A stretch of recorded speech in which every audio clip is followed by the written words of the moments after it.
New York City, the autumn of 1956. In a back room of the Marshall Chess Club on a quiet October evening, a 13-year-old boy sits down across from a respected American master. Donald Byrne, seasoned and calm, has the white pieces. The boy, Bobby Fischer, has the black, and what he is about to do here will be loved for the rest of the century. If a quiet game like this is how you'd like to fall asleep, take a moment to subscribe. There's a new one each week. They simply call it the game of the century. Byrne is no one to take lightly, an experienced champion, unhurried, sure of himself. And Fischer, on this night, is just a schoolboy, quiet, unassuming, with an extraordinary gift no one in the room has fully seen yet. The game begins softly, the pieces drifting out into a calm, familiar opening. Then, around the 11th move, the older master loses a little time, and the boy begins to stir. On the 17th move comes the thing people still speak of, all these years later. The boy quietly offers up his queen, his most powerful piece. It will look like a gift. In truth, it is a trap of remarkable depth, and from it his little pieces will dance until they weave a perfect mate. Close your eyes now, and let the board take shape in the dark, the pieces resting on their home squares, waiting to begin. White moves first and moves quietly.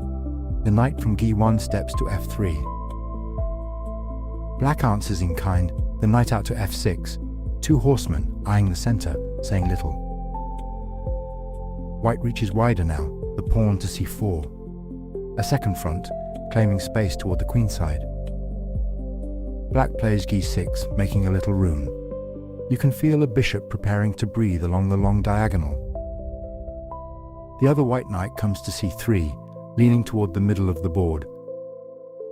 And there it is, the bishop slides out to G7, settled in the corner of its own making, staring clear across to the far side. White builds the center, the pawn to D4. Two pawns abreast, broad and confident. Black castles kingside. The king tucks into G8, the rook swings beside it to F8. Safe for the moment. White develops the dark bishop to F4, out beyond the pawns, looking down the long road toward B8. Black strikes at the heart of things, the pawn to D5, challenging C4 face to face.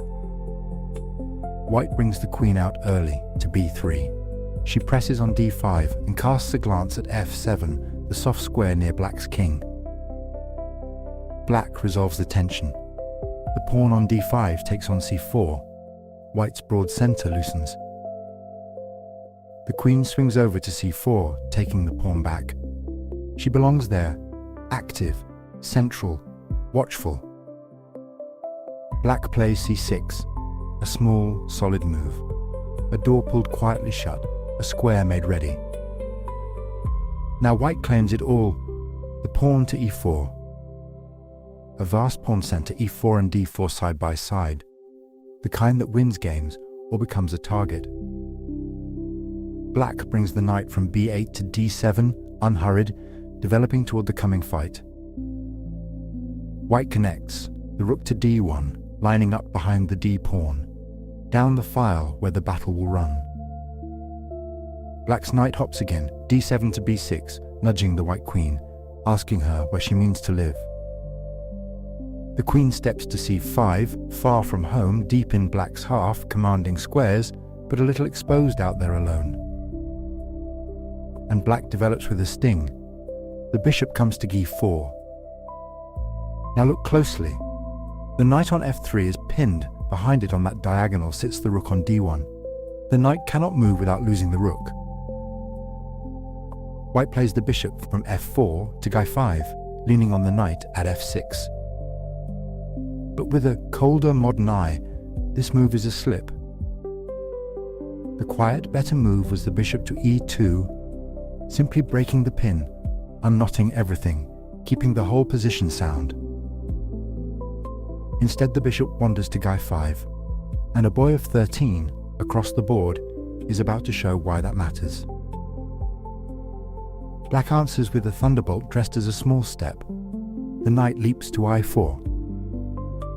From I4 it strikes at the queen on C5 and at the knight on C3 and dares white to take it. Because if the pawn captures, B2 takes I4, then the knight on F6 springs to E4, forking the queen and the bishop in a single bound. White declines and slides the queen back to I3, out of danger, off into the edge of the board. Black takes. The knight on I4 captures the knight on C3. White recaptures with the pawn. B2 onto C3. The queenside pawns are doubled now, the structure frayed. And black strikes the center. The knight from F6 captures the pawn on E4. See how bold this knight is, sitting in the very heart of white's position, almost rude. And from E4 it attacks the bishop on G5. White must answer. White's bishop takes the pawn on E7, snatching material and threatening the rook on F8. But black does not even glance back. The queen swings to B6. She settles on the long diagonal toward F2, beside the white king, and presses down on the pawn at D4. Quiet menace gathering. White develops the light bishop to C4, with tempo, aiming at F7 and trying to steady the king's corner. Black takes again. The knight returns. E4 captures C3. Another pawn gone. And from C3, the knight forks the rook on D1 and reaches toward E2, right beside the king.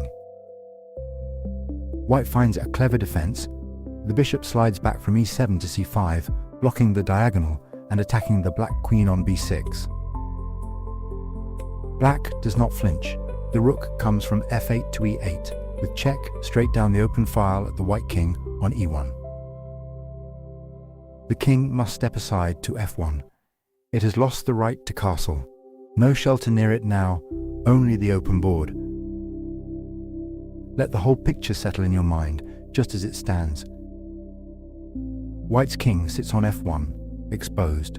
No pawns to hide behind on that side. The white queen is far away on I3, marooned at the edge.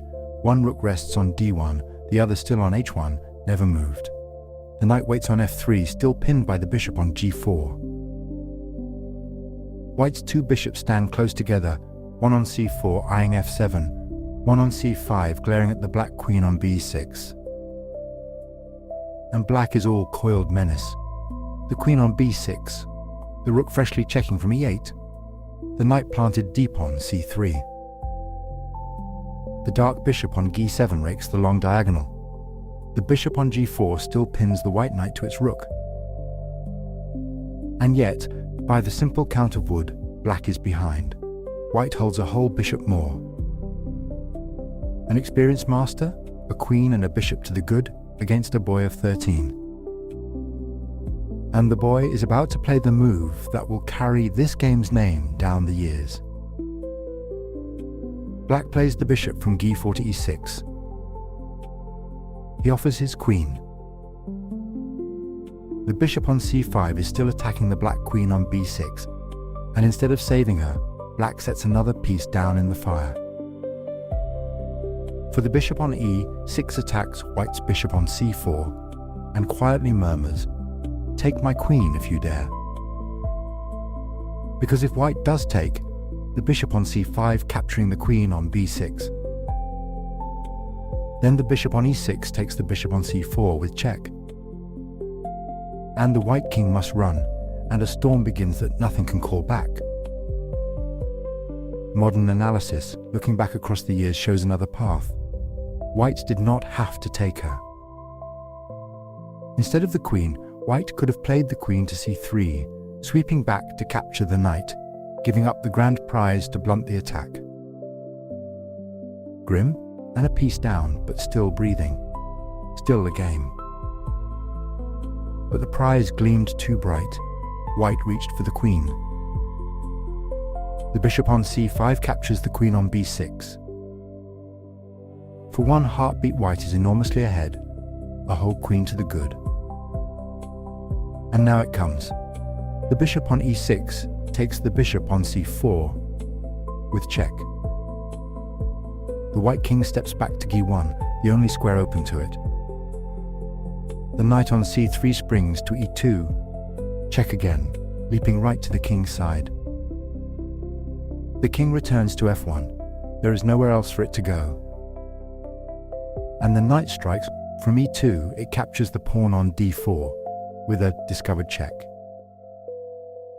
As the knight slips away, it unveils the bishop on c4, whose gaze runs clean down to the king on f1. Check from the bishop, while the knight quietly pockets another pawn. This is the windmill, beginning to turn. The knight steps out and takes. The king is checked. The knight steps back and takes again. The king retreats once more to g1. And the knight coils, ready to spring again. The knight on d4 has been crouched there a long while. Now it springs to e2, and it lands with check. The smallest of moves. A single knight leaning right against the white king on g1. Black is a piece down on the board, a whole queen given away, far behind us now. And yet it is white who cannot breathe. The king has only one square.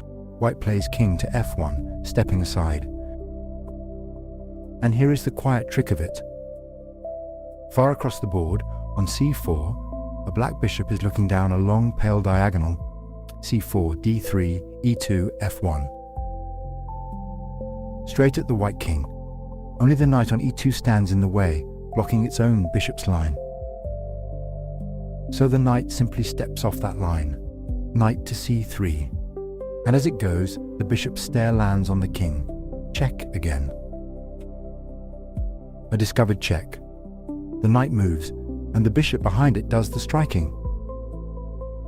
White retreats once more. King back to g1, into the corner of its own home. Now black collects. The pawn takes the white bishop sitting on b6. That bishop had been a thorn near the black king.